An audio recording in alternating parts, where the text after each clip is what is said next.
Ya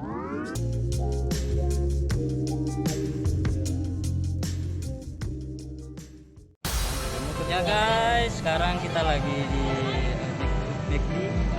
McDonald di Kota Ambon, di Ambon Manise nih guys, baru dibuka.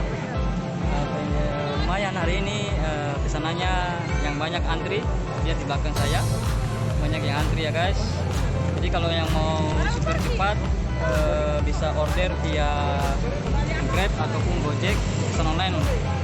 Dua aplikasi itu biar cepat diantar. Nah, pintu spesialnya khusus online itu belakang saya baru masuk itu khusus untuk yang pesan online. Nah, kalau makan di sini harus periksa di aplikasi Peduli Lindungi, tes lagi kesehatannya di aplikasi Peduli Lindungi ya guys. Oke, hari ini 25 Maret 2022 McDonald Ambon Manise dibuka. Oke, bye.